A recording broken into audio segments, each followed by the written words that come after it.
so much. Good afternoon, ladies and gentlemen. My name is Derek America. I'm the chairperson of the Standing Committee on Transport and Public Works, who will morph into mobility from the 1st of April. It's my pleasure to welcome you, especially our guests from the National Department, who have taken the trouble to travel to the Western Cape to brief us on the bill that's under consideration, and we're eternally grateful that you will give us some more insight into the substance of the bill. And but before we proceed with that, to establish whether we have a quorum, I'm going to ask the members to introduce themselves. Thank you. Good afternoon, Chair. Andrikus van der Westhuizen. Good afternoon, Chair. Good afternoon, colleagues. Mbulela Isaac Silego. Good afternoon, Chairperson, and afternoon, everybody. My name is Sean August. Good afternoon, everybody. Faisal Williams, Department of Transport and Public Works. Thank you, sir. Williams. Could I just establish whether we have any other members present? I think that, Johan, we have a apology from Honourable Mvimbi. That's correct, Chairperson. Honourable Member Mvimbi is in Johannesburg for the public accounts, and Member Nkondlo is sitting in for him, and she's on the line, on the platform. Hello, Honourable Nkondlo. Can you introduce yourself for the record, please? Afternoon, Chair of the Standing Committee. My name is Nomi Nkondlo. I'm an alternate to this committee. Thank you. Thank you, Honourable Nkondlo. So now we have introduced all the members to you. And we also do have a quorum. I'm going to ask the department who came down from Johannesburg to introduce their delegation to the meeting, and then we'll take it from there. Okay, good morning to the members, and thank you very much for the invitation. My name is Riranzo Mashaba. I am from the Department of Transport, and I have my team with me who will then introduce themselves. Good afternoon, Chair and the honorable members. My name is Alan Chikamvi. I'm from the Department of Transport under Integrated Transport Planning. Thank you. Good afternoon. My name is Cynthia Malema from the Department of Transport. Good afternoon, Chair. Good afternoon, members. Dakaro Masia, National Department of Transport. Good afternoon. My name is Josephine Kubie, Office of the Deputy Director General. Thank you so much. Now, Mr. Williams, you're going to introduce yourself again. You're going to start that way. I jumped the gun there. So Provincial Transport and Public Works, Faisal Williams. Good afternoon. I'm Astrid Miller from Legal Services at the Department of the Premier. Good afternoon, Chair. Kaya from Public Education and Outreach. Good afternoon, everybody. Andre Leroux, Senior Legal Advisor, Western Cape Provincial Parliament.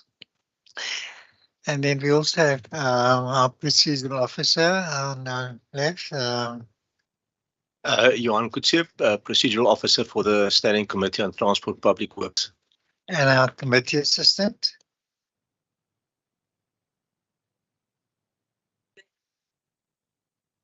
Thank you, Nomfundo. Okay, now is anybody else in the room that we missed out? Jan, I've been notified that Sileko will be leaving us early because he has a engagement at the NCOP that he has to honor. Thank you. So, Honorable Sileko, whenever your time is to depart, you're most welcome to do so. So that brings us to the business of the day. the business of today is that we will have a briefing from our National Department of Transport on the Economic Regulation Transport Bill. So I'm going to hand over to the department and to guide us to whatever process that they have decided upon to gain a better understanding of the bill. Thank you. Over to you. All right. Thank you very much once again for the invitation to present the Economic Regulator Bill. We do certainly hope that after the presentation, a lot of the uncertainties will be clarified and that there will be more understanding on what the objectives of both the Transport Economic Regulator and the Transport Economic Regulator are aiming to achieve. Just on the outline of the presentation, what it will look at is what is the economic regulation, why the single transport economic regulator, the ERT bill components, the funding of the Transport Economic Regulator, as well as the Transport Economic Regulator, Transport Economic Council, and the way forward. On the economic regulation, what we also felt was important was for us to explain then the concept of economic regulation prior to going into detail on what the single transport economic regulator aims to achieve.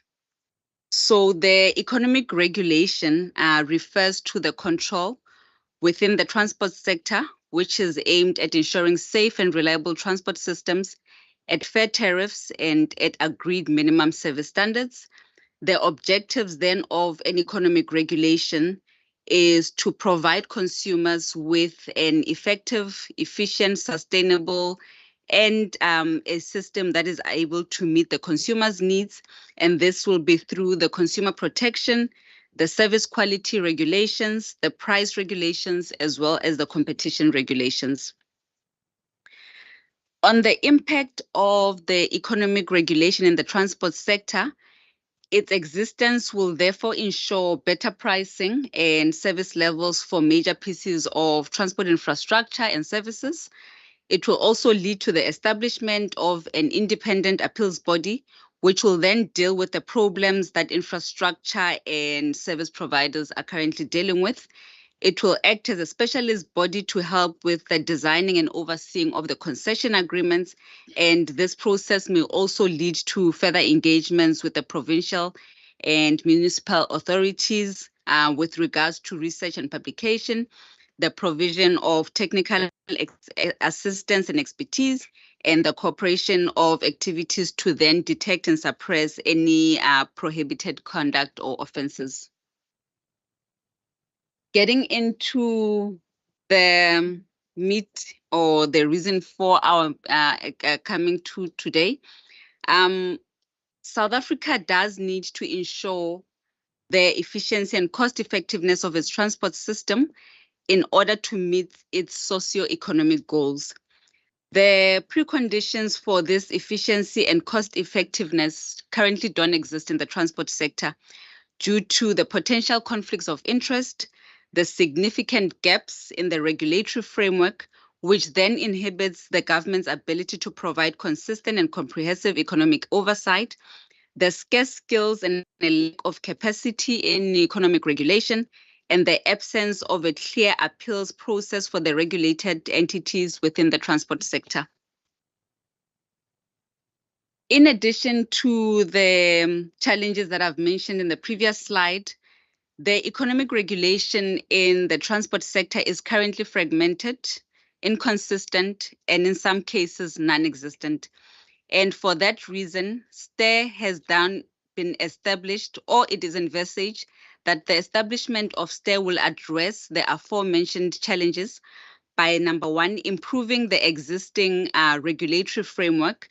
And this will be done through the establishment of an independent complaints and appeals mechanism for all modes, strengthening the independence of existing regulators, the development of rigorous and consistent methodologies and procedures, especially within the tariff setting framework, and the creation of sufficient and dedicated regulatory expertise.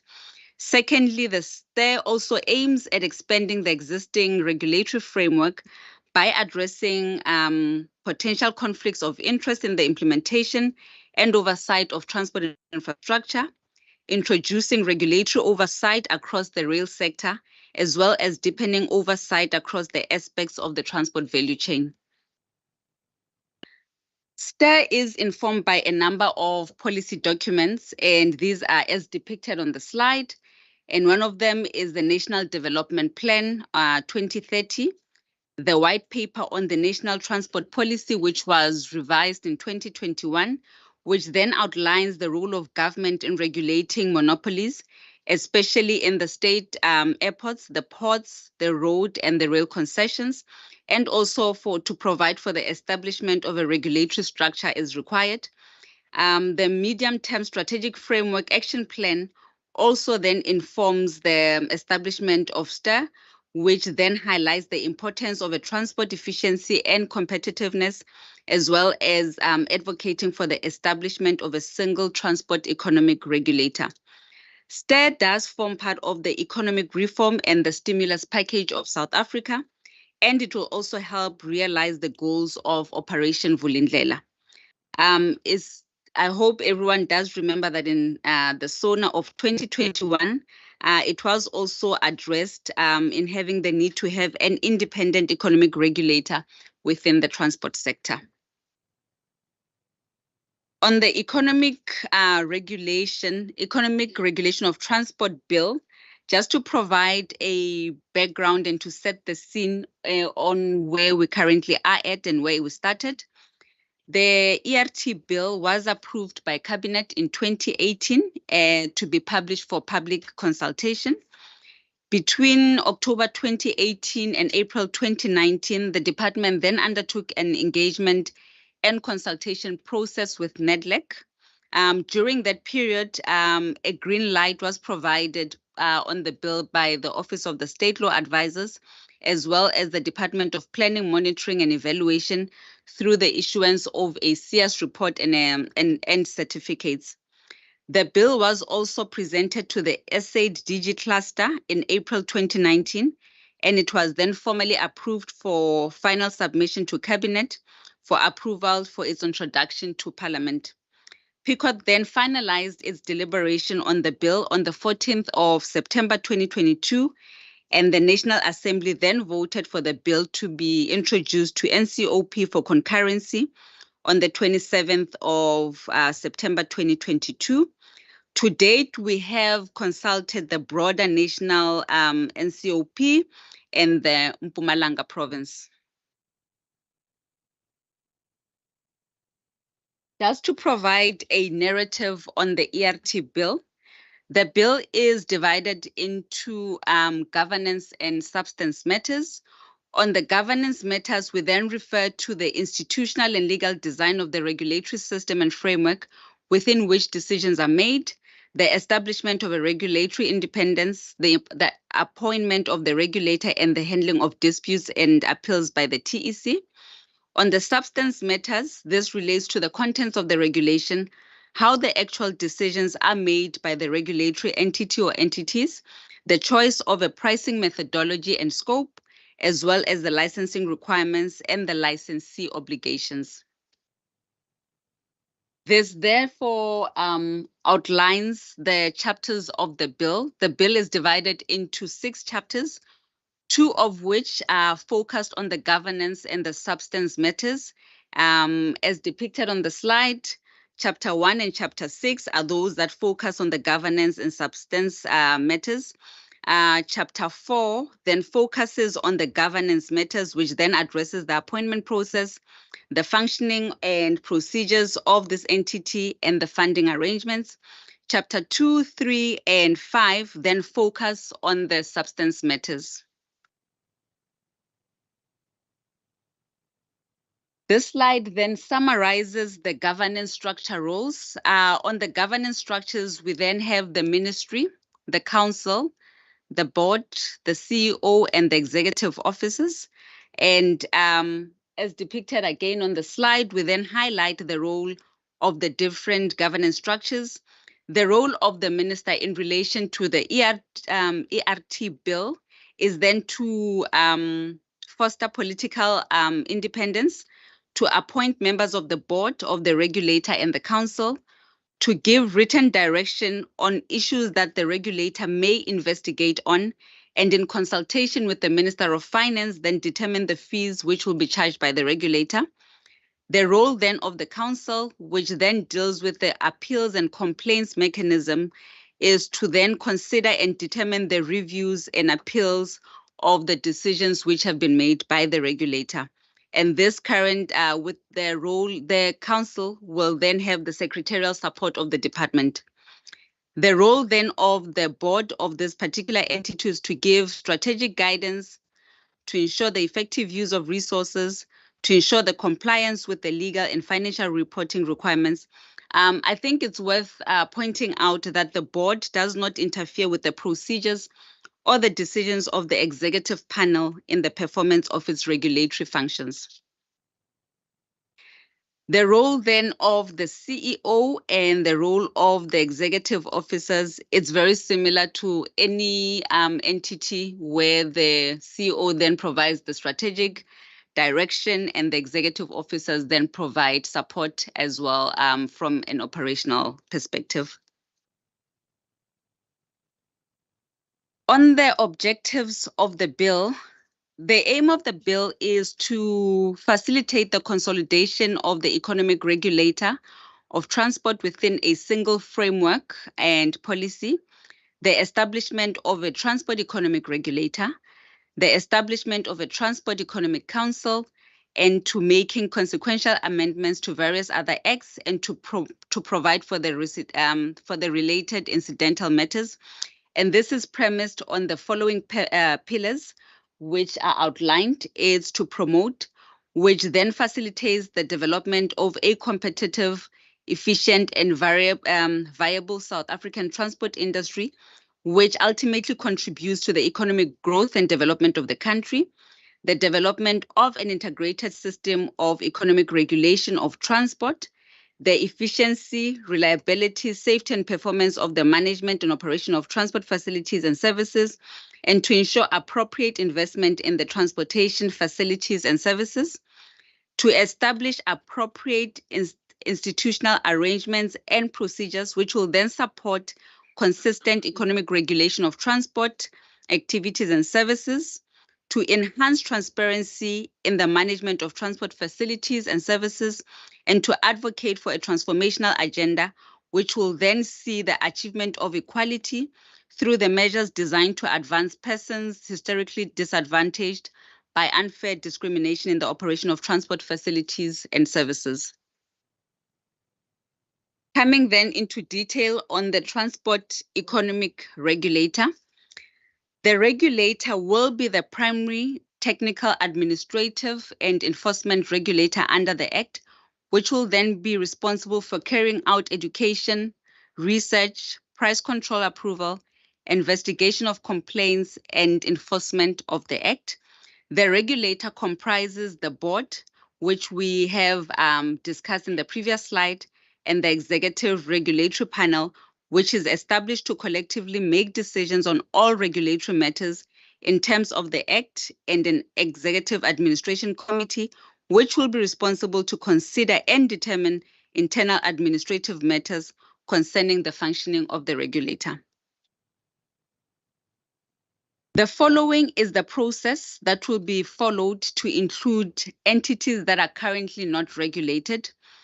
Number one, the minister must then determine whether the firm does control more than 70% of the market, or whether there are preconditions for the efficiency and cost effectiveness within the sector. The regulator will then have to establish whether the firm has market power and if the facility or resource provided is an essential facility. And this will be done through a market inquiry, which will then be undertaken by either the Competition Commission or the regulator itself, then to inform whether these parties do then form or are required to be regulated in relation to the Economic Regulator Bill. On the price control determination, which is part of the functions of the Transport Economic Regulator, the regulated entities must prepare and submit a request for a price control to the regulator for the facilities and services they offer. The price control may comprise a schedule of tariffs, charges, fees, tolls, a revenue cap, or a limit on the rate of return, or a combination of the above methods. The price request must be in a prescribed form and include associated service standards. The regulator may determine or adjust the price control as requested by the regulatory entity. The factors that will be used to determine the price control include the operating efficiency, the need for investment and security of the supply in the market, the opportunity cost of the capital, the likely effect on the economy, employment, consumers, and SMEs. On the consideration of excess control, which is then requiring the approval by the regulator, and this one mostly affects the rail sector because that is where the excess is currently a challenge. In determining whether to grant the excess approval, the regulator will have to establish whether there is available capacity on the infrastructure or the facility, obviously together working with the infrastructure owner. They also need to establish whether the excess applicant is able to meet the financial and other technical requirements which are necessary to successfully operate on the infrastructure. I'm sure everyone does know about the slots sales that are currently being undertaken by Transnet, and this also forms part of that. And whether the applicant has received other regulatory approvals that may be required in relation to the regulation. So before they can even approach the regulator, they should have had a discussion with the infrastructure owner whether access can be provided or not. Prior to that, the regulator cannot intervene. There are various steps on the decision process for the access approval as outlined on the slide, as well on the transfer of the access rights. The entity that has been granted access approval by the regulator may cede or transfer any or all of its access rights to a third party. The powers in support of investigation are also part of the functions of the economic regulator. The CEO has the rights and the mandate to appoint and issue inspector certificates, and these inspectorate will then be employed by the regulator. In accordance with the Act, the CEO or the executive officers may subpoena any person for the purpose of any investigations. The people to be assisting with the investigations may be served, the subpoena may be served as in the criminal case, which is then issued by the magistrate court. A search warrant, which is issued by the High Court judge or magistrate, can be issued to people to assist with the investigation process. In relation to the powers to enter and search, any inspector of the regulator must then be accompanied by a police officer to then undertake any examination, to request any information, to make copies or seize the output from any computers or search premises.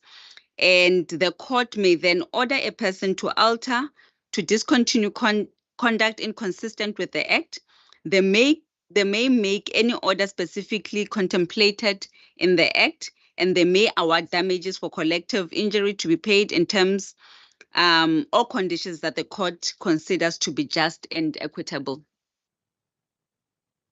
With regards to the Transport Economic Council, which is a separate body from the economic regulator, according to the bill, the council means the Transport Economic Council, which is established by Section 46. The council serves as a primary adjudicative entity for reviewing and receiving appeals against the decisions of the regulator when an affected party applies for such a review.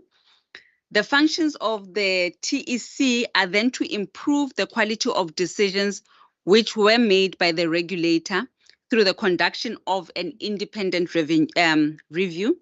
The responsibilities then of the TEC is to consider and determine the referrals of complaints against the regulated entities, to consider and determine referrals of consent agreements, to consider and determine the applications for review or appeal the decisions made by the regulator, and to conduct any public hearings and publish those decisions.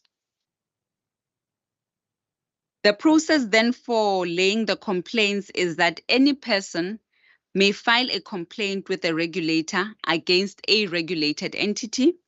The regulator must consider or investigate every complaint.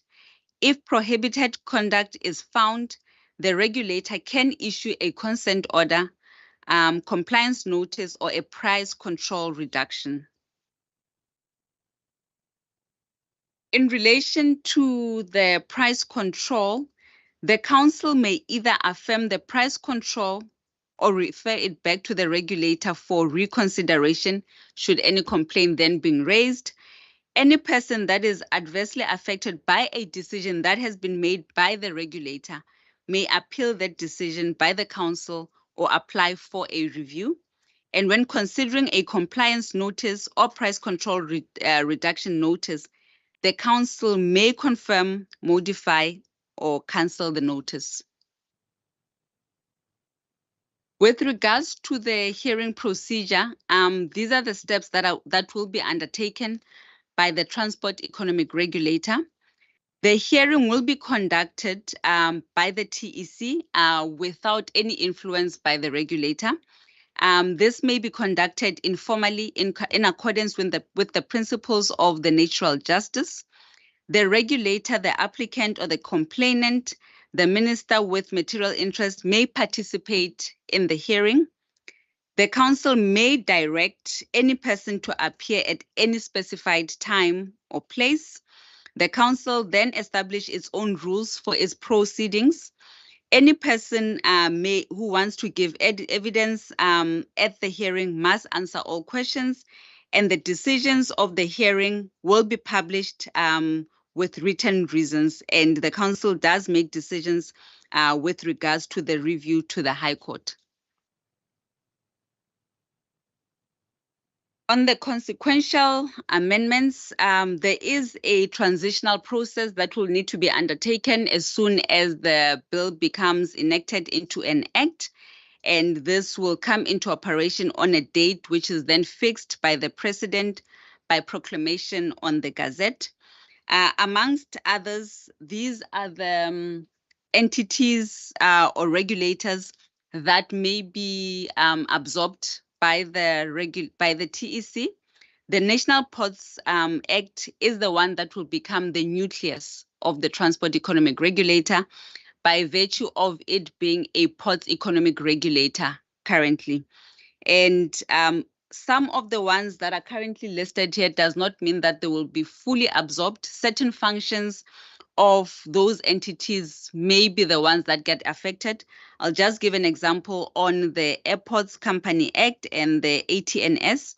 On those particular ones, they currently do have an appeals mechanism body. That one will then need to form part of the Single Transport Economic Regulator. And when we look at SANRAL, SANRAL will not then fully be absorbed, but because they do have a set tariff setting, only that component of them setting tariffs will then be absorbed and be regulated in relation to the Transport Economic Regulator.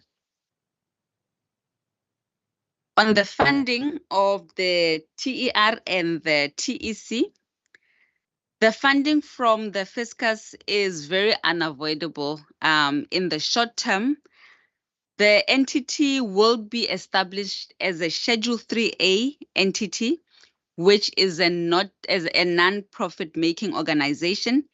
Any profits which would then be made would then need to be returned back to the National Treasury. The institution will be established to ensure that it is self-sustaining. And we do acknowledge that an independent financing is critical for the regulatory independence. The principles on how fees will be charged to the regulated entities will then be set with consultation with the Minister of Finance by our own minister.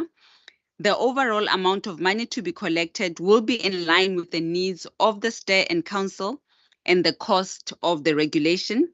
The checks and balances to ensure that the regulator is as efficient as possible in completing the regulatory task, and the regulation is only undertaken where it improves the economic outcomes and where value for money can be derived.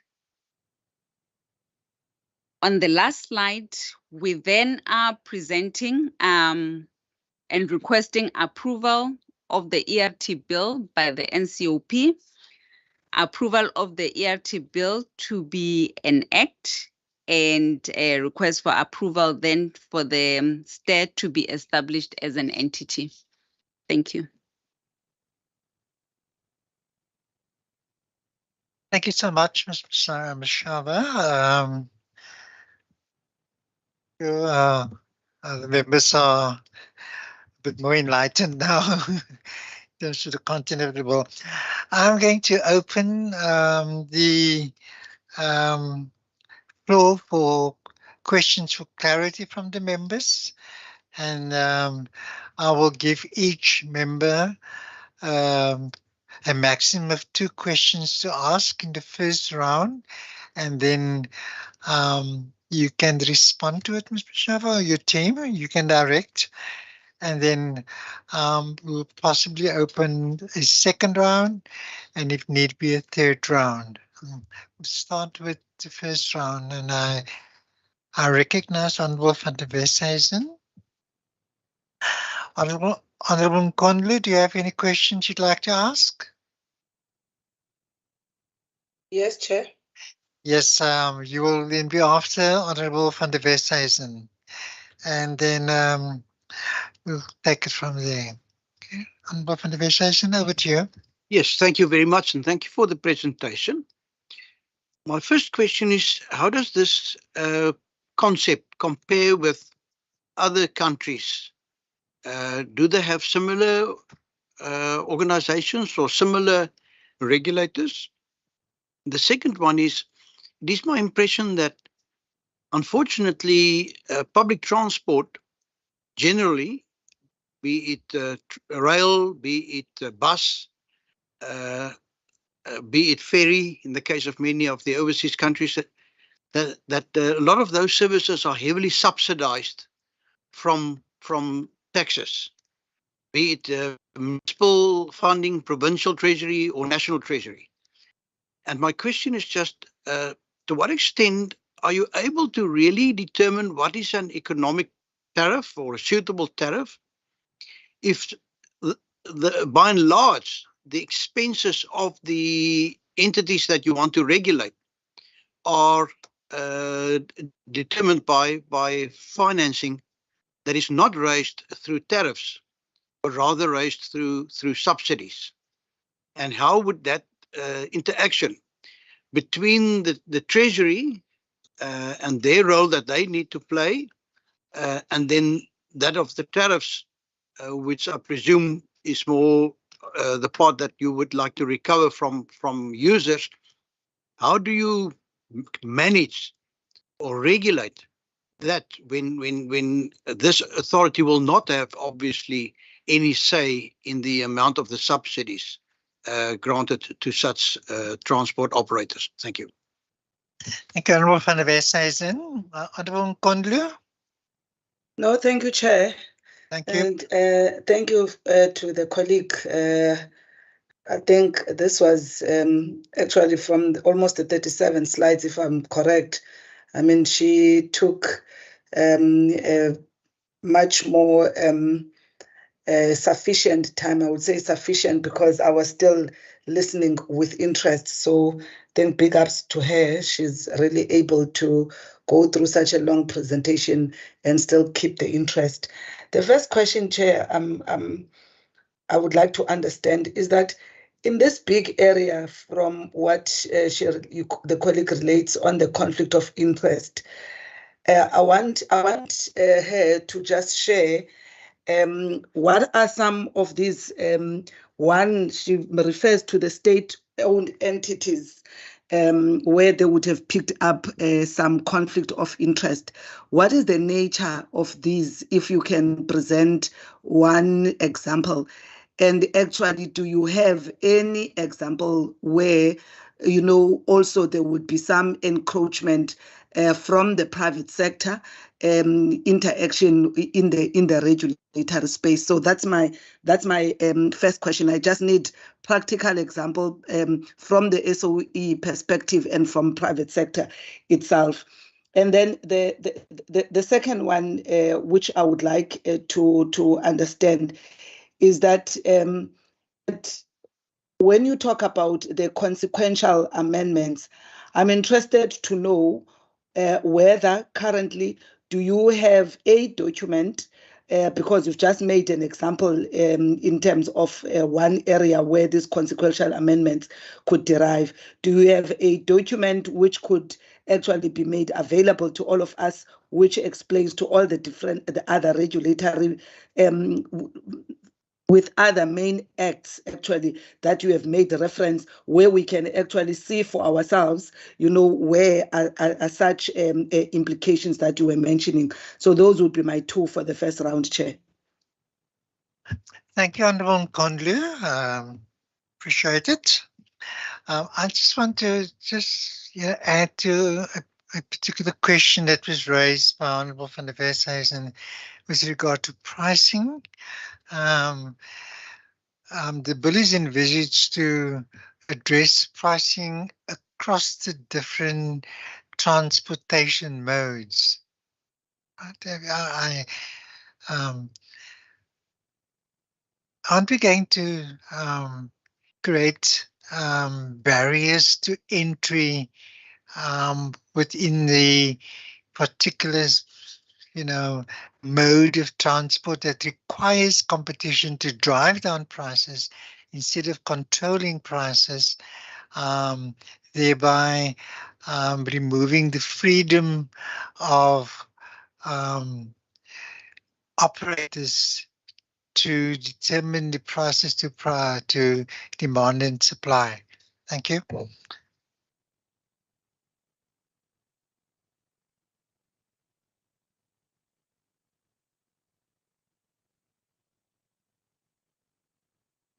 Yeah, thank you, Ms. Mashaba. Just one last, just before I respond.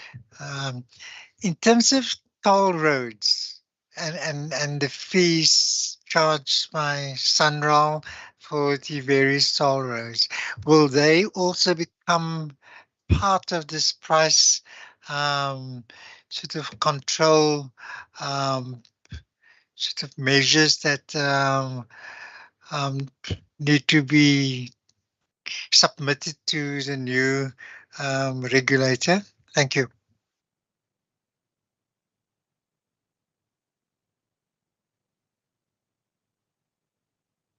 Okay, thank you very much for those very difficult questions. We'll attempt to respond to them, and I'll request my team to then assist.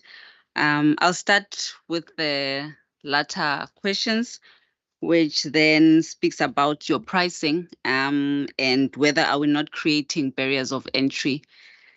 The Transport Economic Regulator does not regulate, especially for the road sector. If you look at the road sector now, it's currently deregulated, which then allows for competition and increases competition.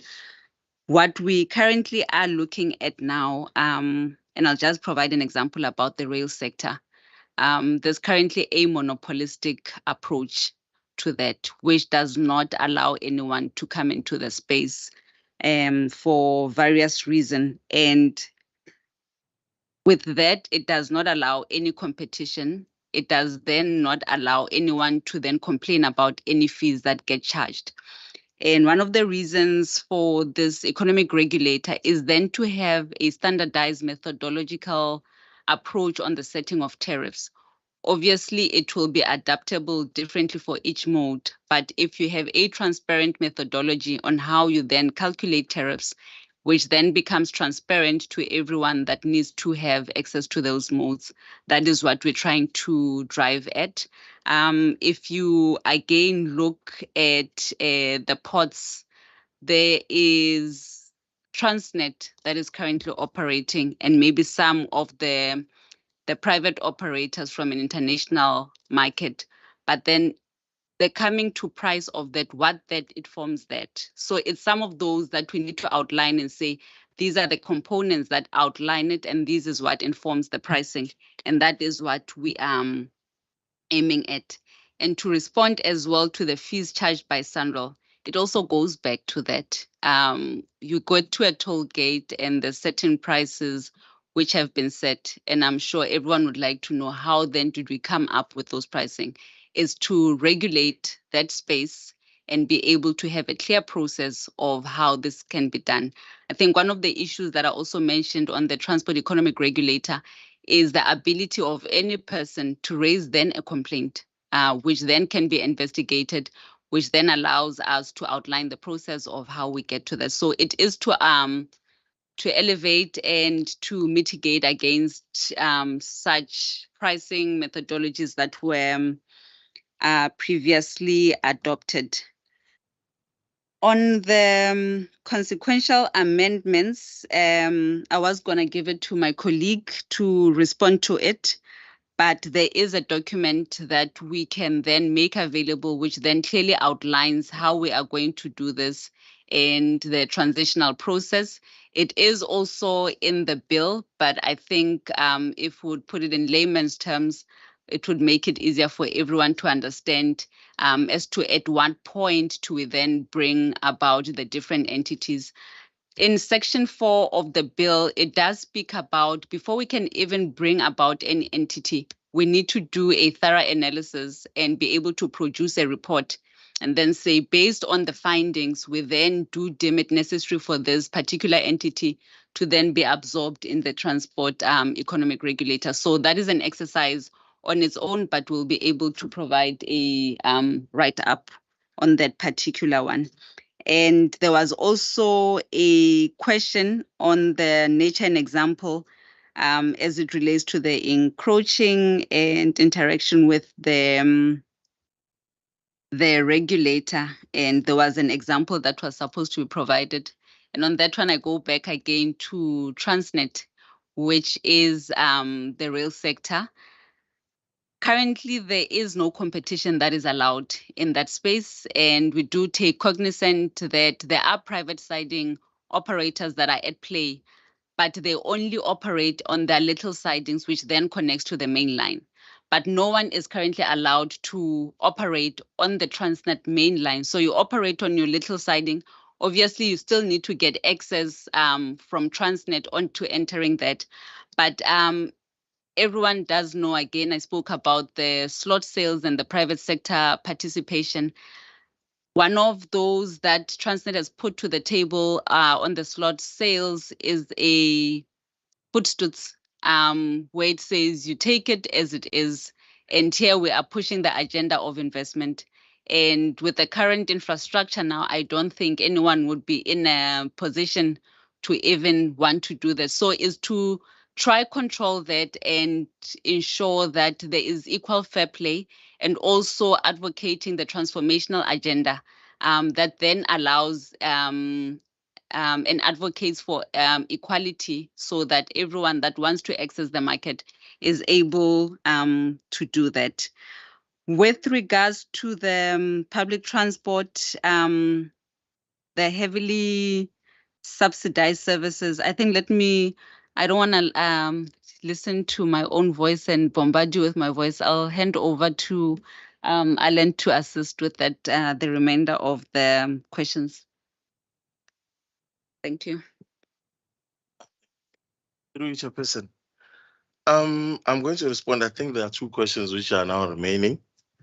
The first one is, how does the concept emanate from, how does it compares with the other countries, whether they have a similar model which we are trying to implement here. The answer is we did conduct a benchmark studies. We looked at India, Brazil, Canada, UK, Rwanda, as well as Czech Republic.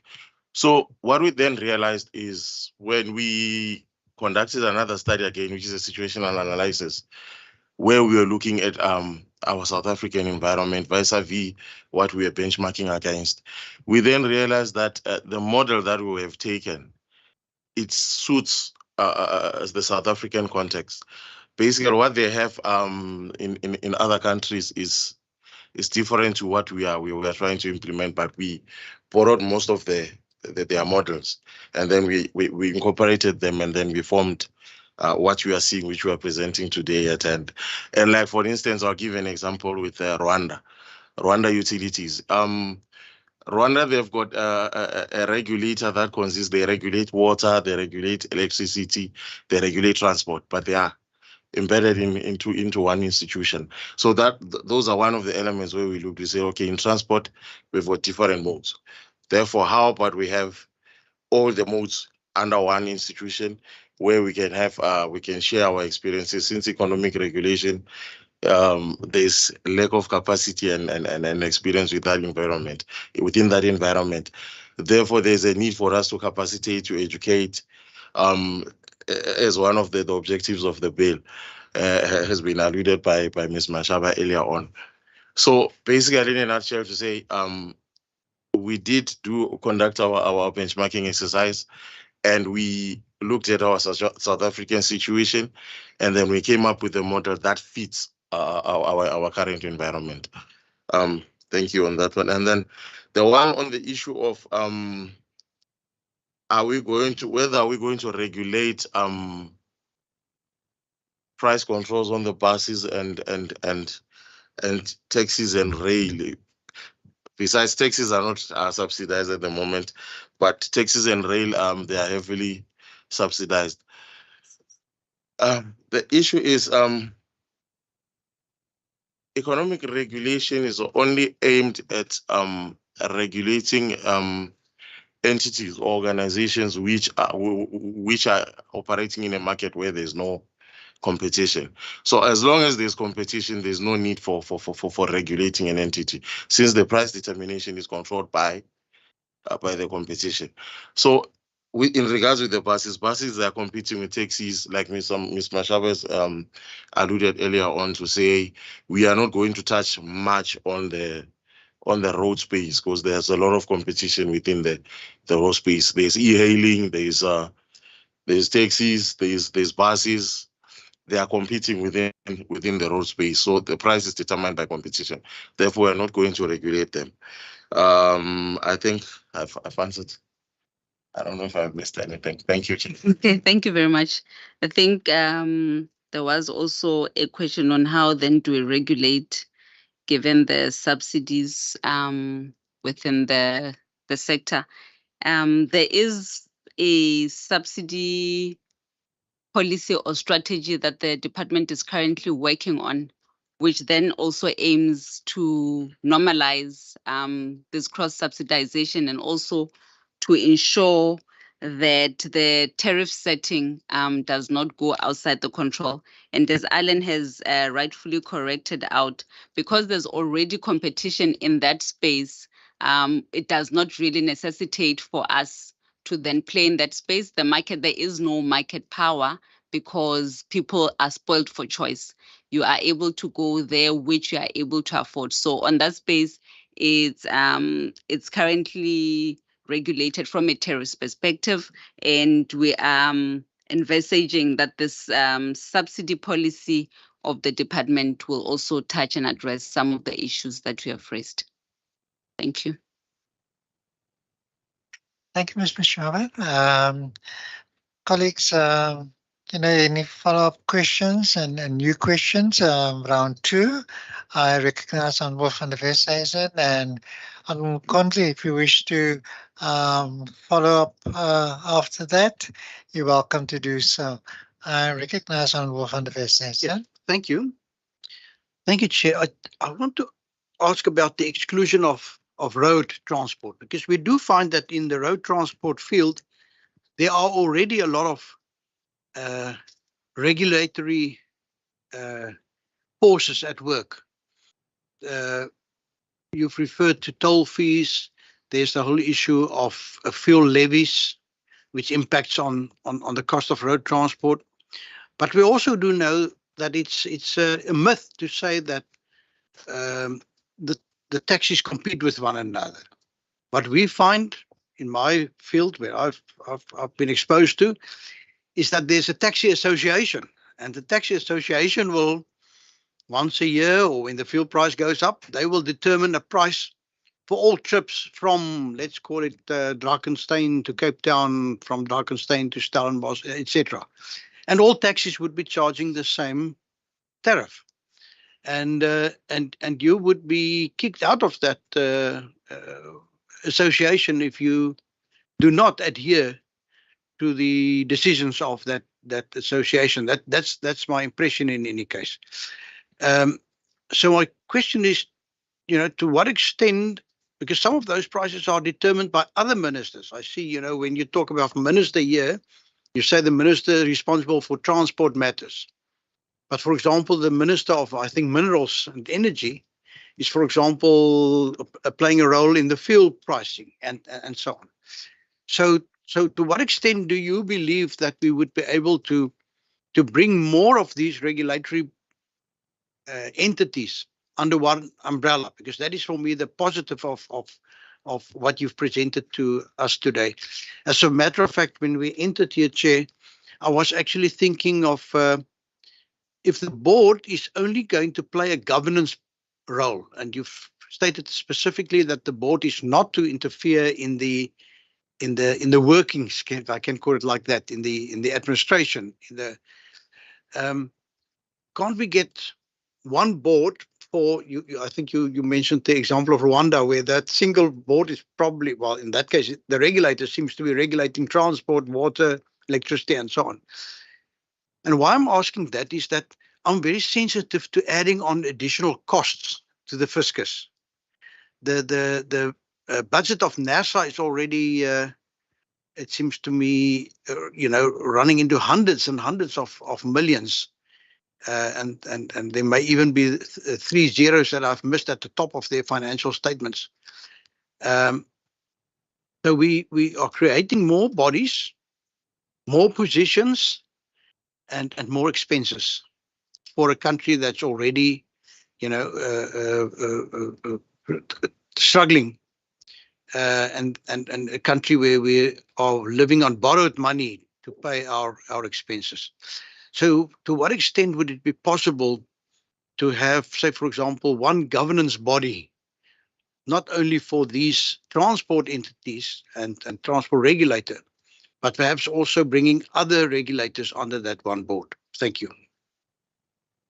Thank you, Honourable van der Westhuizen. Honourable Nkondlo, you have any new questions or follow-up questions, please? Yes, Chair. Thank you, Chair. I just wanted to understand that in this space of economic regulation, with what has been explained now, how interest of those that are users, gets to be sort of protected or covered. And I wanted to follow up on what Member Andrikas was raising, whether the experience in the bus transport services or taxis.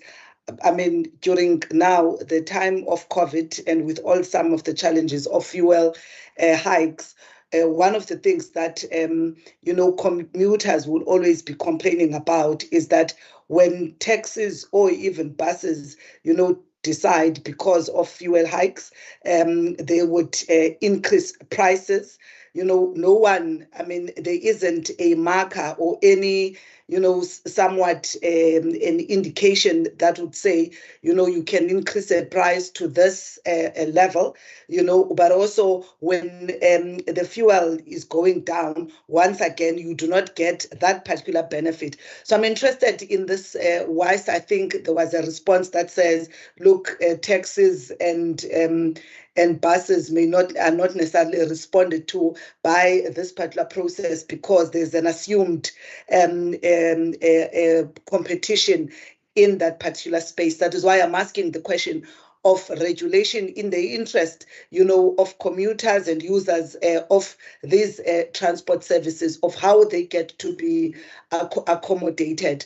The second question, Chair, is that in relation to the intent which is raised here of this process, I think in slide 14, particularly on the transformation agenda. One is interested to know that to date, if one looks at what you would have researched, as challenges, what has been the situation of this transformation, where the most obvious challenges that you would have seen, and how you believe that this process of the bill would then actually realize better transformation benefits, through this STEP process. Thanks, Chair. Thank you, Honorable Nkondlu. I have a question or two that I also want to add. One being, so I'd like to know, where does the regulator derive its authority from in terms of settling disputes that may arise out of determinations made by the regulator, or wouldn't that fall within the domain of the judiciary to settle that dispute, and not in terms of regulations that is being promulgated by this particular act? And secondly, I would like to know if you look at powers in support of investigations, and these specific references made to the regulator in accordance with this act, the chief executive officer or executive officer may subpoena persons for purposes of investigations. Where does that chief executive get its power to subpoena? Shouldn't the chief executive make application to court to subpoena a particular witness to appear before the regulator? Okay, I'll stop there for now. Thank you. Shaba. Okay, thank you very much. I'll let Alan, please, so that we hear his voice as well. Thank you, DDG and the Honorable Chair. I'll start with the one where the question which was asked as to, aren't we adding more cost on the fiscus by creating additional bodies? By creating economic regulation, what we have realized is, I'll take for an example within the aviation space. We have got AXA and ATNS, which are currently charging the users fees for utilizing their infrastructure. Then we realized that those fees are only approved by the regulating committee, which is a part-time body. They only sit when it deems so. And then we looked at the issue, like for example, within the SANRAL, with the issue of the tolls for SANRAL. Is the minister who determines any increment which SANRAL proposes to the minister, and the minister currently does not have any economic regulatory capacity, which then certifies to say, surely indeed SANRAL does need a tariff increase for the tolls. And then basically what we then did is we are saying, instead of having the board of the ports regulator, the council of the ports regulator, the appeals tribunal for the ports regulator, we are going to only have one appeals tribunal, for an example, which means within the aviation, the TEC will be the one which will be responsible for the appeals tribunal. So basically, we are going to limit all those other appeals mechanisms which are existing currently within the transport sector. Then TEC will then assume those functions, similar to the ones for the board. The function of the board for post regulator is going to be dissolved. Then the board of the TAR is the one that will be performing some of the functions which the board for post regulator will be performing. So basically, in a nutshell, when we looked at some of the cost comparatives, when we were in the process of drafting the business case, we then realized that there is a margin where we kind of like reducing the cost of economic regulation within the transport sector. That is the response to this question. And the other, okay. Okay, maybe to also conclude on that one that Alan has spoken to. In the consequential amendments and the transition, the PRSA, which then becomes the nucleus, it then gets, as soon as the act becomes promulgated, they then get absorbed immediately into a transport economic regulator. So it means that one already fuses away. But in addition to what Ellen has said, there's different bodies that are sitting in different organizations, which then become merged into one. Unfortunately, we had not thought that far about bringing a board to then oversee everything. I know that in the country, the economic regulation is something like similar to a very new concept, which the country is still getting to grips into. And one of the regulated industries is the liquor industry. The gambling board is one of those. So there's very few, and NESA as well. So I think as everyone also is trying to find their feet and trying to ascertain what this economic regulator is, I think when we are now fully established, I'm sure we'll be able to then have a fully fledged, which then merges everyone into one. I know from the UK, they do have an office called Office of Rail and Economic Regulation, which then only looks at transportation issues. But then obviously their situation is very different to ours, where they are vertically separated, which then does allow a lot more participation, and the market power is not as bad as the one that we currently are looking at. So, but thank you for giving us a different perspective. We had never thought about that one, about having everything merged into one. And it's something that we would also be considering going forward. Can take the next class. Thank you. The next question is the issue on the concurrency of jurisdiction between the ministers.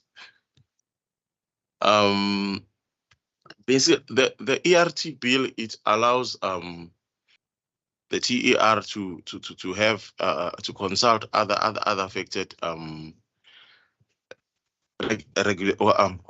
affected parties with regards with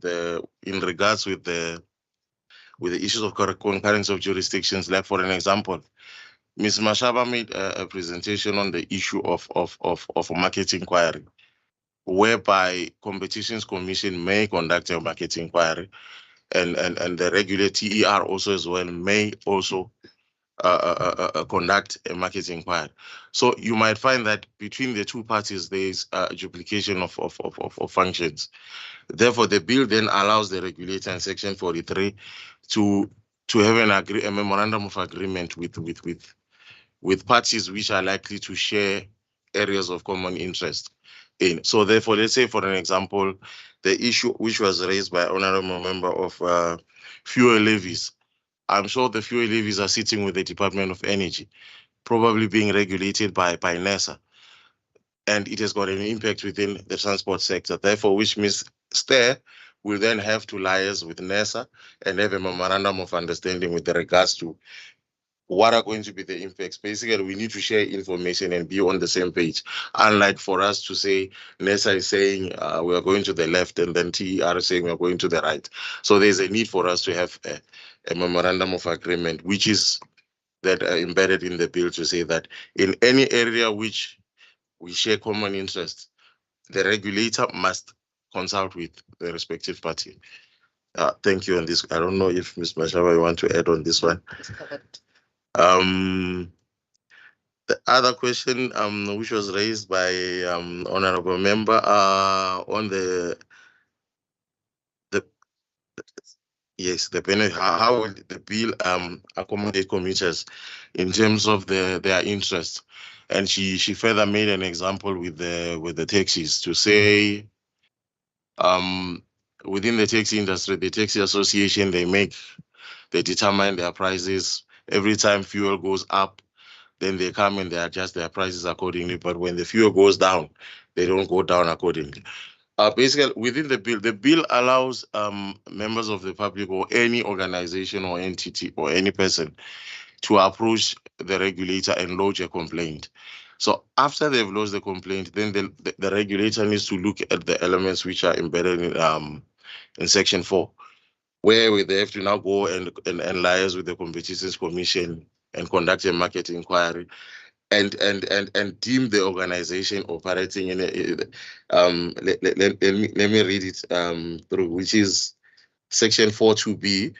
And if the preconditions of efficiency and cost effectiveness does not exist in the market concerned, once the regulator has deemed that particular market that it does not deem it's not ineffectively, competitively, and market efficiently, therefore the regulator is deemed to then regulate that industry.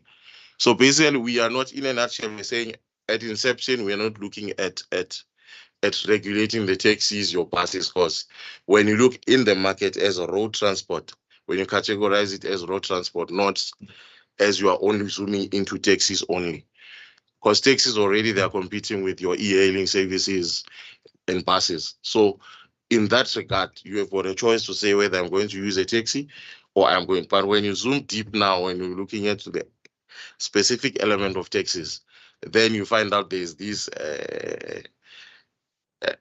the playing field is not leveled up. Therefore, the regulator needs to then go and conduct a research on that and deem its inefficiency and uncompetitive.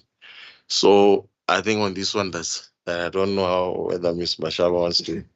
No, on that one, okay. Thank you very much, Alan.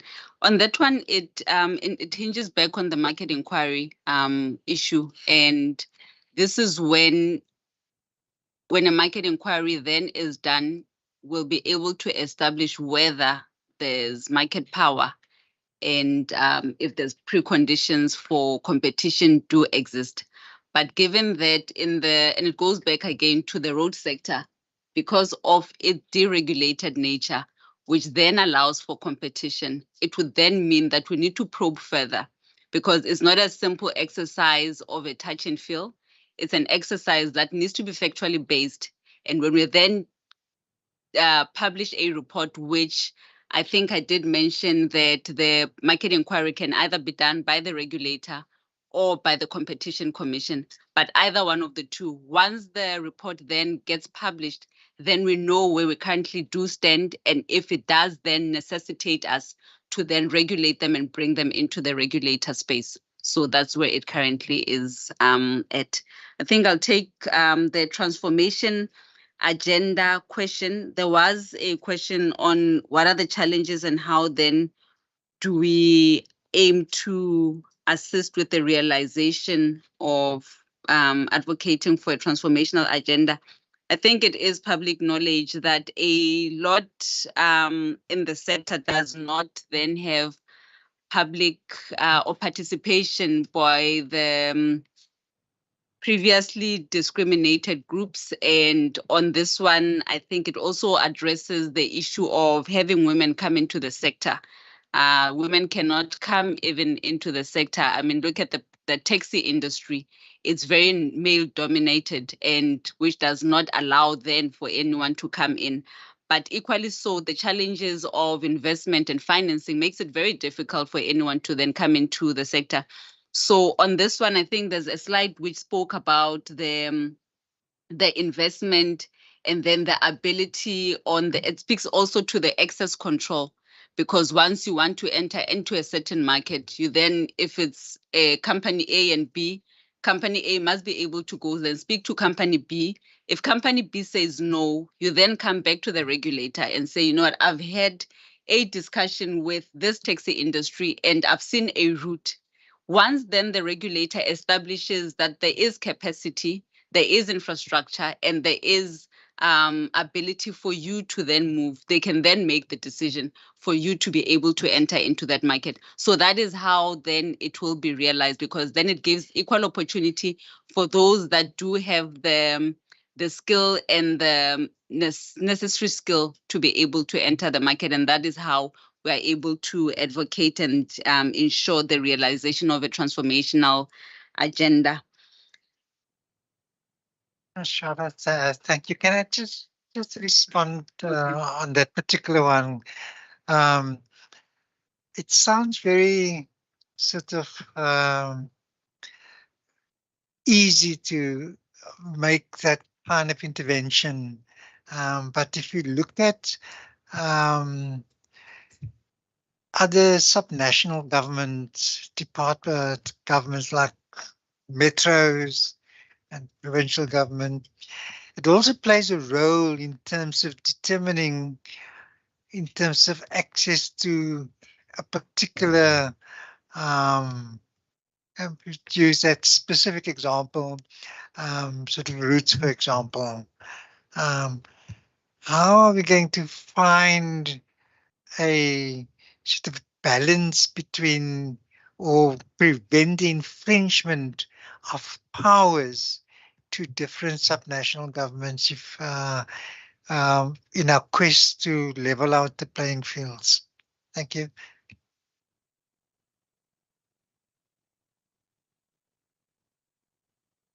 Can I follow up, Chair? Absolutely, you can go ahead, Honorable Nkondlo. No, thanks, Chair.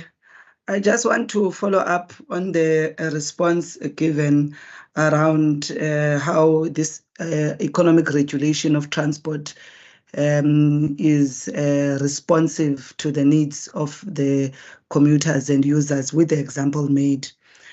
I think for me, I would want, I think, the colleagues to dispute and demonstrate, if indeed my thinking is incorrect, because I think if with the responses, unless I've missed with what they're saying, if the response says in the price control space, there are some of these gaps which could be picked up by the users themselves.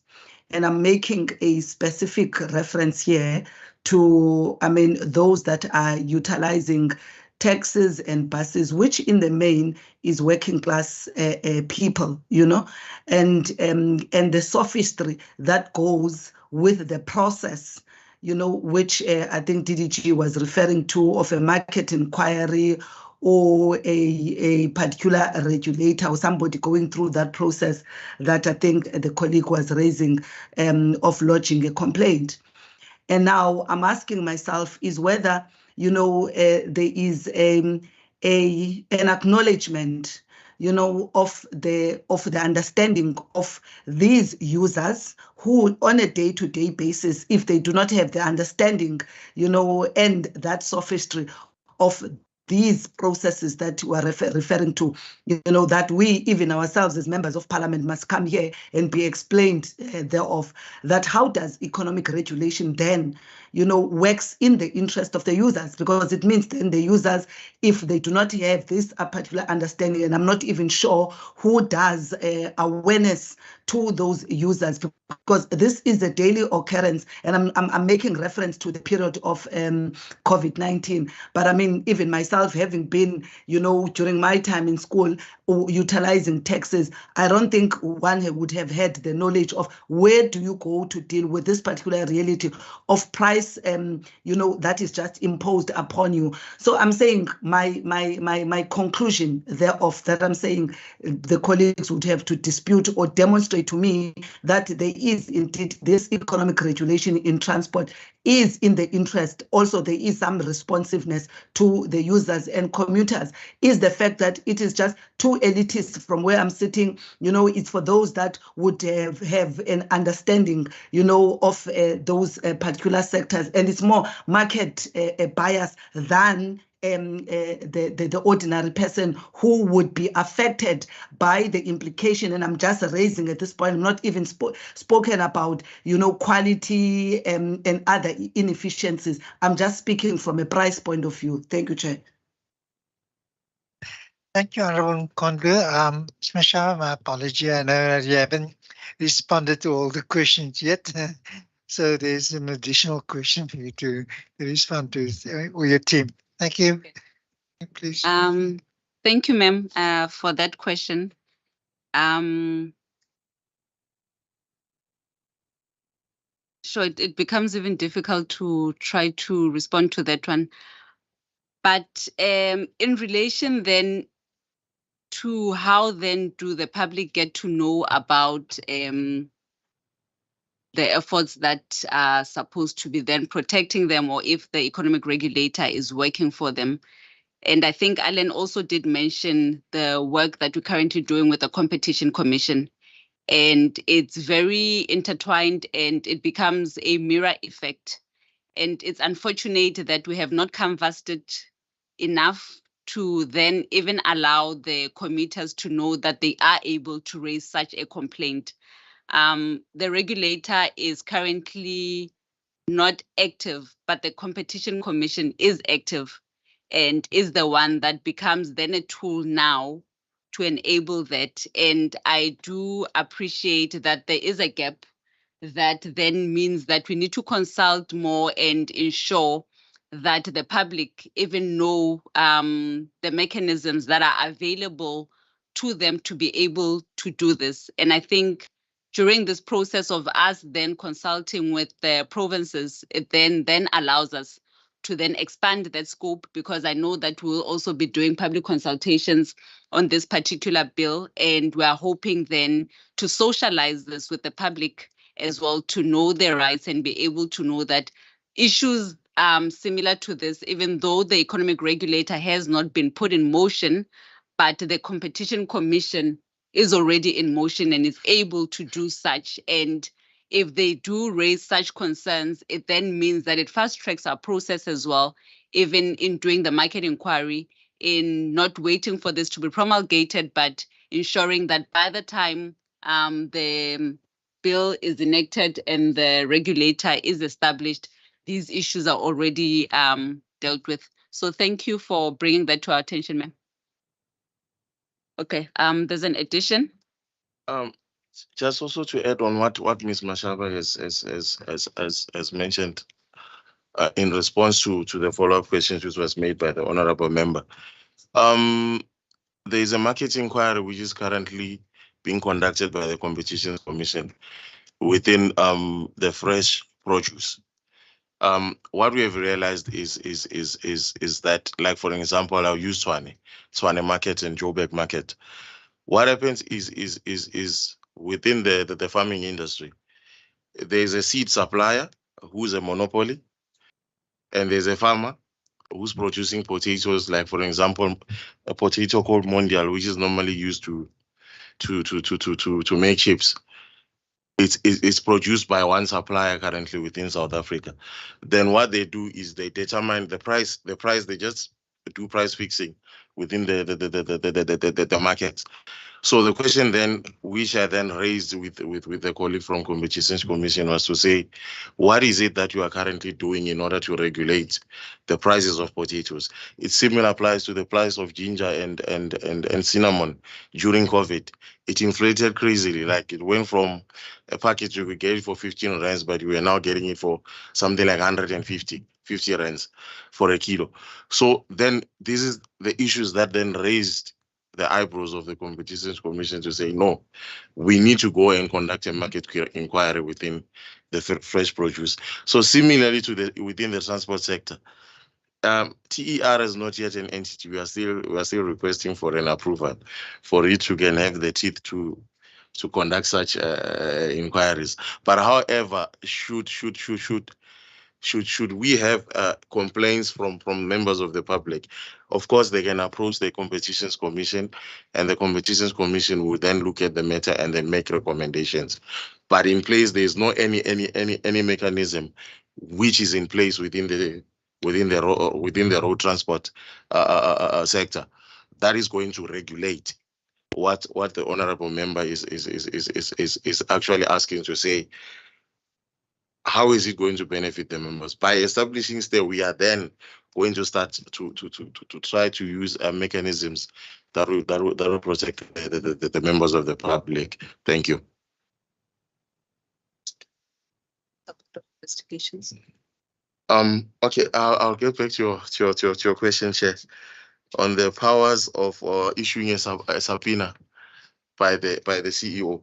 So basically, what we have realized is when within the economic regulation, we have learned from some of the comments which were made by the post regulator, where they made an input to say, should we take the route in subpoenaing a member who's supposed to come and present their case, or who's complained against to the regulator? If we take the judiciary way, it takes longer than anticipated. Then you find a case dragging up to 2 years instead of 3 months or so. Therefore, we then decided to say, we rather give the CEO those powers of subpoenaing a person to come and present their case to the regulator. And we are also, that subpoena which the CEO is signing is equivalent to the one which is issued by the magistrate court. So basically, we were trying to shorten the long processes of going through the judiciary systems. So basically, the bill is the one that is empowering the CEO to subpoena. Thank you, Alan. I don't know whether that would be constitutional, but nevertheless, I think Ms. Mashaba, the last question. Sorry, Chairperson. Okay. I think the young gentleman also wants. Sorry, sir. No, just to add, the Competitions Commission also can subpoena members to come and appear upon it. So it's something that is quite parallel with it. Yes. Okay, thank you so much, Ms. Mashaba. The last question that I pose in terms of intervention by the regulator in terms of access to a particular corridor or mode, etc., where similar powers exists within other subnational governments in terms of regulating that particular environment. Wouldn't there be a conflict, or would it now supersede the powers that other subnational governments have, like metropolitan councils and provincial governments? And then with specific reference to what your example of a complaint or empowering certain groups access to a particular sort of environment, using your example of taxis, women underrepresented, etc., and close-knit sort of control of the industry of males in particular. So maybe I'll stop there. Thank you. Okay. Thank you very much, and my team will also assist. So the economic regulator on the main, the focus is mainly on access and price control. Everyone else that then does their duties, they're still able to do that without us coming into their space. What we then help with is with the mechanisms that would have in place to enhance that which they are doing. So we are not in the business of taking over anything, but what we are about is filling in the gap that is currently existing as it relates to price control and access. So that is the main objective of the single transport economic regulator. Thank you so much for clarifying that. Colleagues, you have any further questions you'd like to ask Honorable van der Westhuizen? You may proceed. Thank you. Can I just ask, would the regulator have the right to determine tariffs on specific routes, or would it be a general increase in tariffs that would be considered and approved? For example, when we look at the rail sector, there are some railway lines, say for example, the Sishen-Saldanha one, then there is the railway line from Mpumalanga down to Richards Bay for coal, that I believe where there are agreements between the mining groups and Spoornet, probably multi-year agreements as well. Now I do see that here in paragraph 5.3 it says within 1 year from the date of the determination contemplated in subsection 1, that's the date when this act will apply to rail infrastructure. An infrastructure owner must review all existing agreements that contain provisions that are inconsistent with this act. So what would be the case with multi-year agreements? And secondly, if a mining group feels aggrieved or feel that their, the service that they enjoy for bringing down iron ore to Saldanha, would they be able to ask the regulator to just look at the single service? Whereas I think quite often in the case of transport, there's a form of cross-subsidization. I think those, can I call it profitable lines, probably carry some of the unprofitable but essential rural services that, for example, farmers might want to use. So is that up to the regulator to determine whether they want to, look at individual requests to review certain tariffs, or will it be like a blanket tariff to say, yeah, we look at inflation, we look at the energy costs, we look at this. So as we often find with NERSA and can I call it the high level ESCOM price increases? Thank you. Thank you, Honorable van der Westhuizen. Honorable Conley, do you have any further questions? My last question, Chair, can I just maybe go back to the conflict of interest? One, firstly, thank you, Chair. In terms of the board, I think the council and the board, I'm interested, where are these members of either the council nor the board will be drawn from? And how will this process ensure minimization and erosion of conflict of interest? And I raise this because one of the things we would have observed to date in the space of state-owned entities, which have been made as an example here, is that at most in state-owned entities, people get to be drawn from industry based on the experience that is required. And at most, you are talking about people that would have been practitioners, experts, advisors in those particular industries, which would then come back and work, in a particular state-owned entity. And how you are able to manage them playing a dual role is something that I think has been, a subject of many academic papers and others. So I'm trying to understand here, where would these members of the council and the tribunal be drawn from, the board be drawn from, and how would a conflict of interest be managed? Thank you, Chair. Thank you, Honorable Conley. And my last question would be, in terms of the establishment of the transport economic regulator,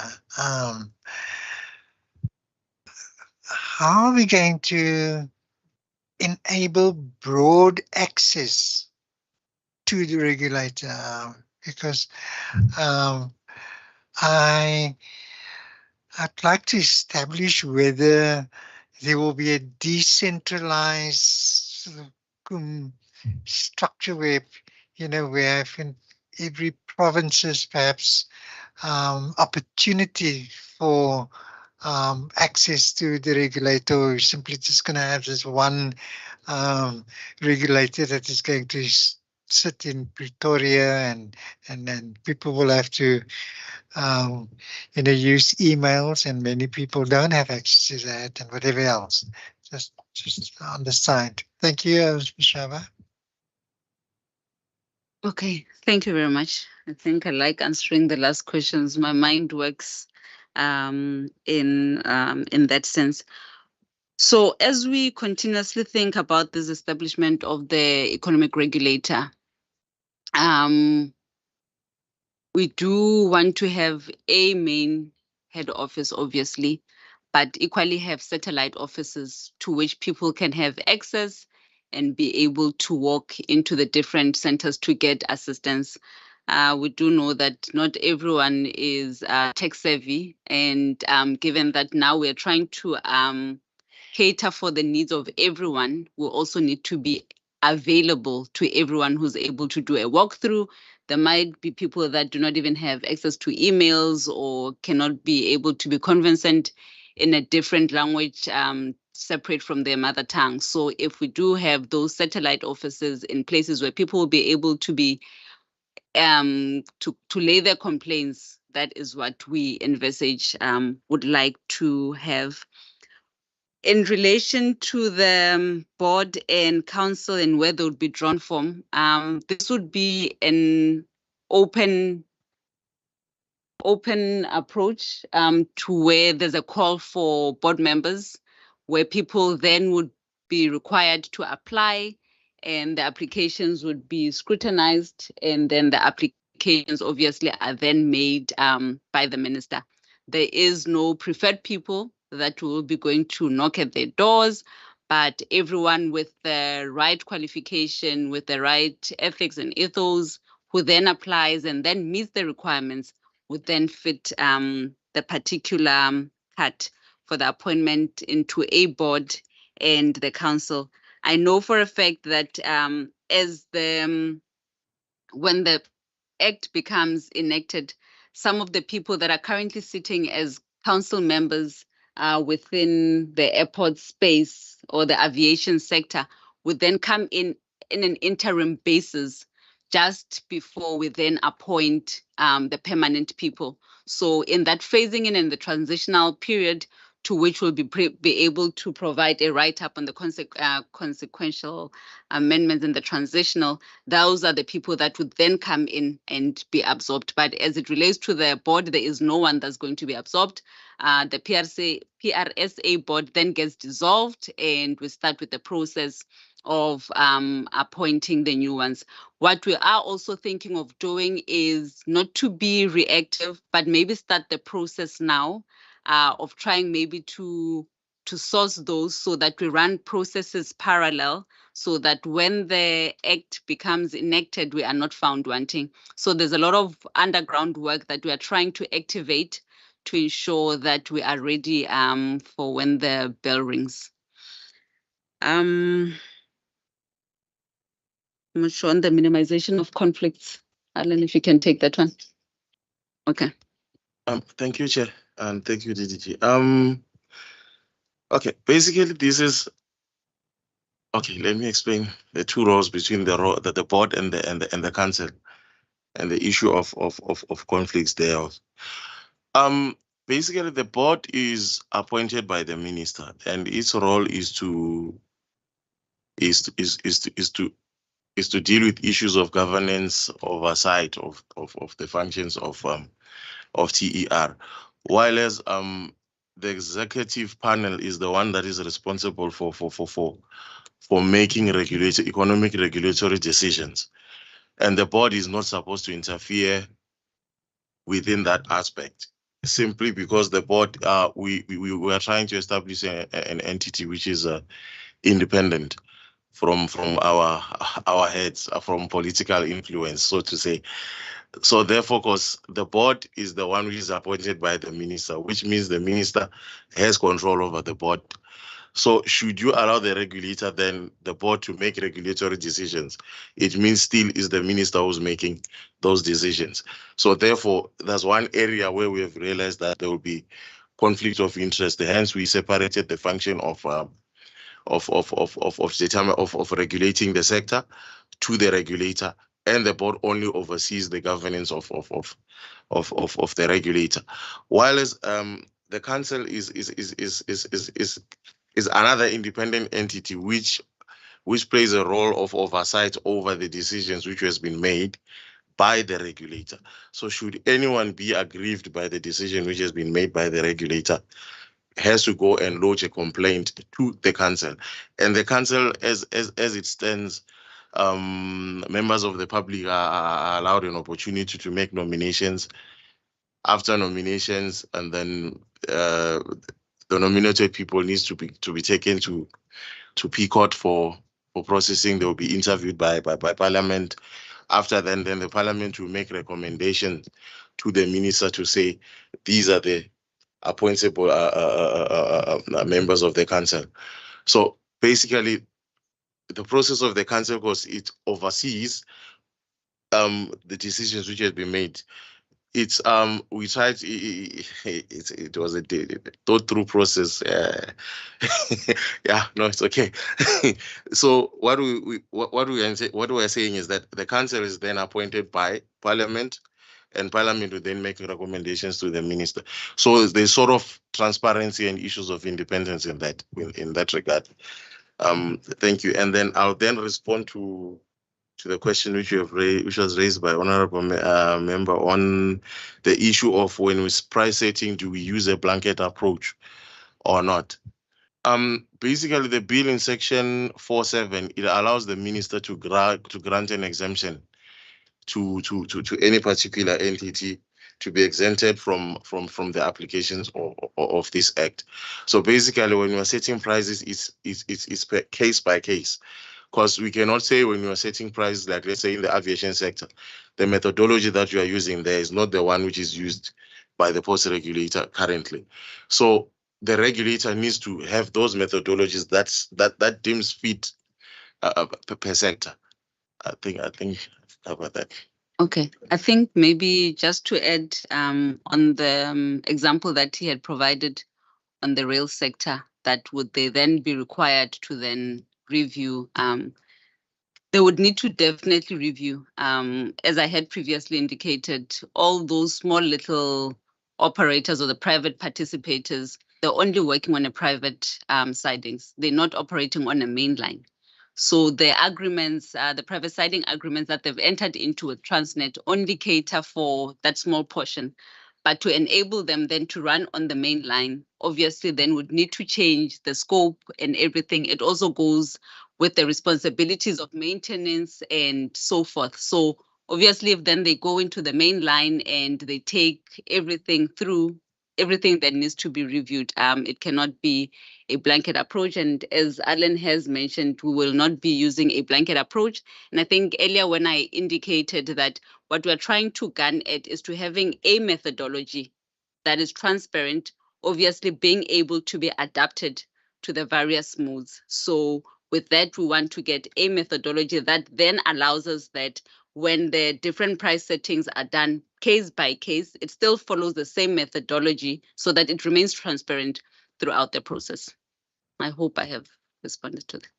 Thank you. Well, thank you, Ms. Mashaba. Thank you, colleagues. Honorable Mkonlu, do you have any further questions you would like to pose? No, thank you, Chair. I'm done from my side. Thank you, Honorable Mkonlu. Colleagues in the House? Happy. Thank you. Right. Very good. Thank you so much, Ms. Mashaba and your team, for clearing much of the doubts that we've had and the questions, and I think you have done itself, I mean, well, in terms of the manner in which you responded to the questions posed by members. We're very appreciative of that. And we will now consider our way forward in terms of public participation that is required, and engage further. And then we will then deal with the bill in terms of the timelines that is being sort of communicated to us or will be communicated to us by the NCOP. But again, I'd like to thank yourself and your team for the hard work you're doing, and I'm sure you are engaging all the other provinces perhaps with regard to this particular bill. May you enjoy the remaining few hours in Cape Town. It's pity the weather is turned out very different to what it was a couple of days ago. But wishing you a safe journey back home. Thank you so much. If you wish, you may depart. And we will take a 5-minute break, comfort break, to enable the colleagues to also leave, and then we will reconvene at 3. Just to 5 minutes, okay. So 5 to 3. Okay, thank you so much. The meeting is adjourned till 5 to 3. Okay. There's refreshments outside, so if you wish to indulge before you leave. Great. Bye.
On this day, the 23rd of March, 2023, it's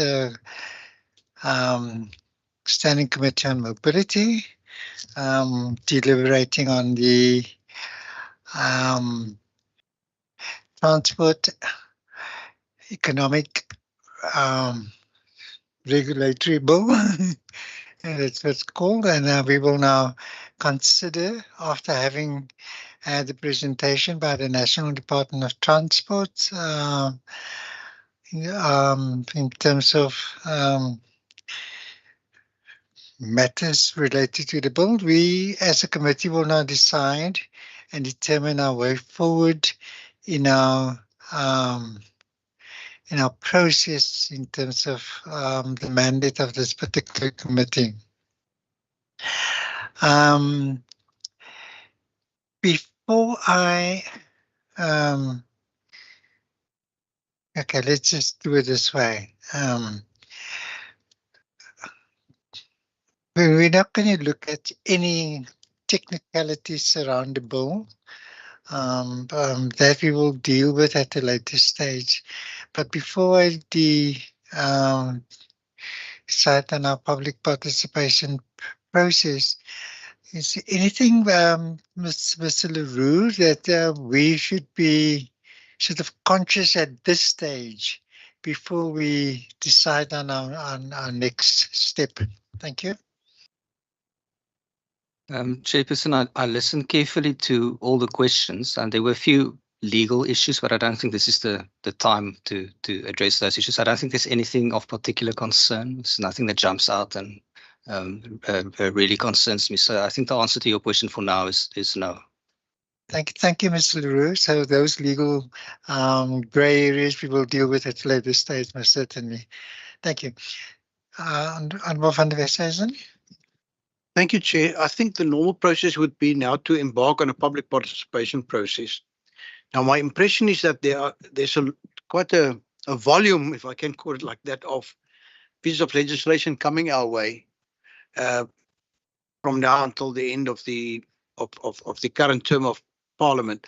And I was just wondering whether we would be able to get the timeline. We probably already have the timeline from the NCOP when they want our feedback, our negotiating mandate. And then about the possibility of perhaps combining public participation, can I call it initiatives? Because I'm really concerned that we might be running out of budget, we might be running out of dates, we might be running out of time to really allow everybody that would like to comment to address us and to advise us as to their concerns, etc. So perhaps if the procedural officer could just assist in that regard, do we have enough time, for example, to consider more than one piece of legislation simultaneously? And I'm particularly talking about legislation that may concern, can I call it the same kind of stakeholder groups? Thank you. Thank you, Honourable van der Westhuizen. Sorry, colleagues, that I've neglected to ascertain whether Honourable Nkondlo is with us still. Honourable Nkondlo, are you still there? Yes, Chair. Thank you. My apologies that I didn't do so initially, but I'm happy that you're with us. In 2 weeks' time, we are considering another piece of legislation. John, can you perhaps, in the absence of Honourable Nkondlo, would you like to just raise matters that we need to consider first now before we move on? Okay, if on the presentation, Chair, I would love for them to give us just the background info. Particularly, I'm not sure whether she referred to the consequential amendments on the other 4 pieces of acts. She said it's in the document. If so, maybe Johan would have had well. I would like to just have a reading of what are the implications of this act on the other pieces of legislation, and if there's any other research work that they would have had, which as a base document they could share, so that one is actually more understanding of the economic regulation challenges that they wish to resolve through this bill. Okay, thank you, Honourable Conley. We will take it down as a resolution. Chief, they actually did indicate that by Wednesday they'll provide us with the consequential. Thank you so much. Okay, there's a specific question that we need to address now, Jan, that is posed by Honourable van der Vesthuizen in terms of other legislation and its combination and timelines. Because it wouldn't make sense for us now to decide on the process now, and in 2 weeks' time we have another piece of legislation and we have to decide on the process with that particular one as well. Could you just help assist? Chairperson, thank you. On the first question, there is no specific date for our negotiating mandate to be in. The NCOP indicated by the end of the second term they would like to conclude with the legislation, but we haven't received any specific dates. The other two pieces of legislation is the National Land Transport Amendment Bill and then the National Road Transportation Amendment Bill. The road transport has been referred to us, and that's the one that we're going to receive a briefing on the 4th of April. And the Land Transport Amendment Bill hasn't been referred to. I have inquired about it. Hopefully, if we do get a referral before the 4th, we can deal with those two pieces of legislation on the 4th. And then it makes sense then to see whether we can't do the public hearings or the public participation process on those three. Other piece of legislation that lies within our cluster is the expropriation bill. And then I've seen the NCOP papers this morning, and I think there are two environmental bills that is also very close to coming to our cluster, which then affects members of this committee and other committees then. Thank you, Jan. We will then consider public participation after we have had a briefing on at least on the 4th.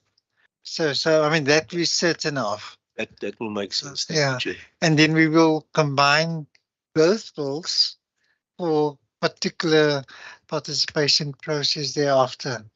But the 4th is around the corner. It is 2 weeks time. So we need to decide now in terms of how we're going to deal with this. Kaya, your unit. I mean, we have some suggestions, and then certainly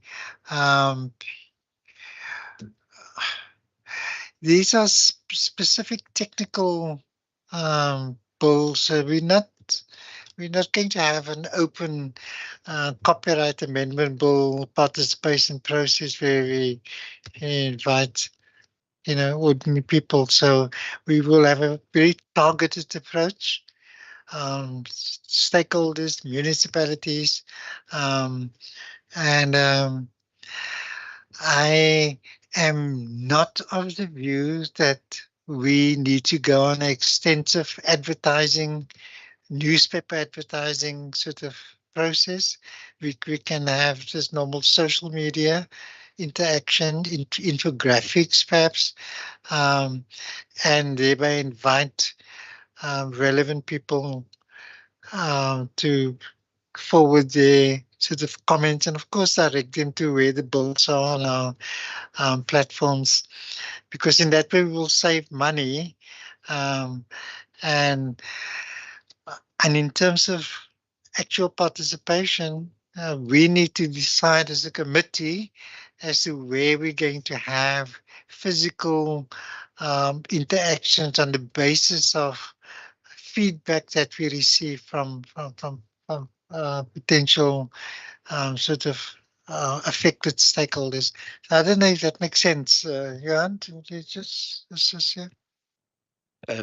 Chairperson, yes, I think on this first bill that we had the briefing on today are targeted at specific stakeholders which we could write to and invite for comment. The other two might have a broader interest of public and so forth. So perhaps one should just wait till we get the briefing on those other two, and then one could do the advertisements. I don't know whether the committee will first want to see what is the interest of people before we decide on numbers of public hearings and areas that we maybe it's not necessary to do a lot of it and just do a few. Yeah. Thank you, Johan. Yes, thank you, Chair. Chair, I believe that we don't need to wait 2 weeks for the next presentation to already start with our planning process. We can already start determining dates, perhaps going forward. We can perhaps already on our website upload some of those pieces of legislation, the bills, because they've been through the NCP, they've been through Parliament. We know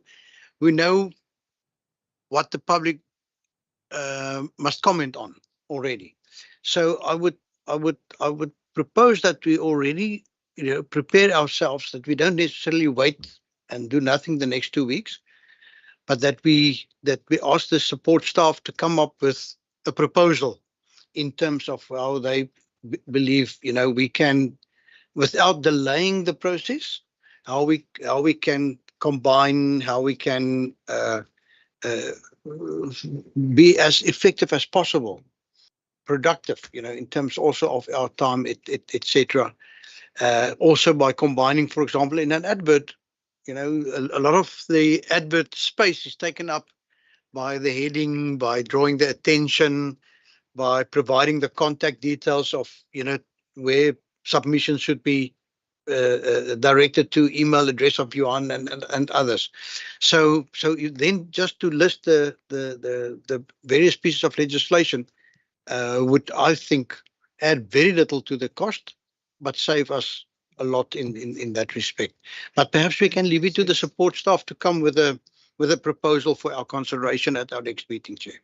For sure, that does make sense. One other thing just to add to it, I mean, if we could possibly drop a list of targeted stakeholders that we will communicate with, and then could also possibly have that available at our next meeting. It's 2 weeks out. Okay. Anything else, colleagues? Kaya, do you have any comments that you'd like to make? No, thanks, Chair. From our side, from public participation, we appreciate the guidance. I think we'll take our cue from Johan, but just to say that we are fully behind the committee to support the process. So yes, we'll talk to Johan maybe just to start the preparatory work that member is referring to before the next briefing on the 4th. Yeah. Thank you, Kaya. Johan, is there anything to say? Colleagues, Sean? Thank you, Chairperson. I am covered. Thank you. Honourable Kondlu, do you have anything to add? No, Chair, thank you very much. Okay. Thank you. That concludes that. In the very last matter, I'd like to just raise, or not any other resolutions that you'd like to propose, colleagues, other than the one that I flagged during the presentation that was again highlighted by Honourable Kondlu. Thank you. Thank you, Chair. Can I just ask that perhaps we ask support staff also to guide us in terms of the name of the standing committee in the light of the 1st of April change in the ministry nomenclature, the names that they will operate under. And I think it's important for us to get some clarity as to the division of responsibilities in terms of what exactly will be seen as under the mobility and what would be covered under infrastructure. Thank you. Thank you, Lord. Thank you, colleagues. And very lastly, I just want to mention it that I've written to the minister requesting the minister to appear in front of the committee and was directed by our last meeting to give us an update on or to brief the committee on what measures he or his department have put in place in terms of resolving regulatory issues within the taxi industry. I can circulate that letter that I've sent to the minister to the members, Jan. And I have provided the initial date of the 4th or at his earliest convenience thereafter. So I know it might be short notice, but I will circulate that letter to the members. It was a resolution that was taken at the earlier committee meeting. And with that, colleagues, thank you, Mr. Leroux. Thank you, Kaya, for being with us. Appreciate your work. Johan? Sorry, Chairperson, I just want to see, I think is Johan from Mullen is on the platform. He raised his hand, yeah. Sorry. Yeah, he hasn't got him on. Hello, Johan. Hello, Chairperson. Can you hear me? I can hear you loud and clear. So okay. Please. Great, Chairperson. I just want to respond quickly to what Mr. van der Westhuizen said. And I'm praying that my dogs won't start barking on this side because I'm working from home today. Chairperson, the issue of the name change of committees is a very real issue. I don't know, and we as the administration, or let me say lower level staff members, we don't know what is in store and what is being planned on a higher level, really politically. But I think our political heads or the political heads of the institution and of the parties knows about this issue, because as far as we are concerned, it was also quite difficult when we had to deal with the votes, and eventually it was decided how those votes would be dealt with. But you still have, for example, a Human Settlements Committee that have dealt with a specific vote now that mentions, I think, infrastructure, if I remember correctly. So I think if I can say, our superiors are aware of the situation, and we don't know what's going to happen, because my concern at this stage is only this, that the expropriation bill, as we all know, was referred to both the Human Settlements Committee and this committee. So as things stand, nothing has changed in the ATC. The responsibility for the expropriation bill still lies with both committees. So I'm hoping and praying that some sort of decision will be made, because otherwise both committees have to run with the expropriation bill. And what I don't know is, or what I do know is that from Human Settlements, that they are getting a briefing on the expropriation bill on the 4th of April, but I don't know if this committee is included in that. So as far as the current ATC stands, that is an issue. So I don't know, Chairperson, maybe I can just mention to you, maybe if I can ask maybe from your side, maybe to go and speak to, I don't know, somebody higher up in the political line, because at the end of the day, it's going to be a political decision if and when and how the names of the committees will change. It's not going to be an administrative decision. Just wanted to mention that, Chairperson. I don't know if it helps or adds to the confusion. Thank you very much. Thank you, Johan. It certainly does. I'd like to plead ignorance. Ignorance is bliss. We were not invited to any briefing on the 4th. We have a different committee meeting on that day. But yeah, I'll engage the necessary colleagues to get clarity in terms of where things are going to fall within the next few weeks. Thank you, Johan. Colleagues, with that, may you have a good afternoon further. Thanks a lot for your contribution and your presence. Much appreciated. The meeting is adjourned. Thank you. Thank you, Chair.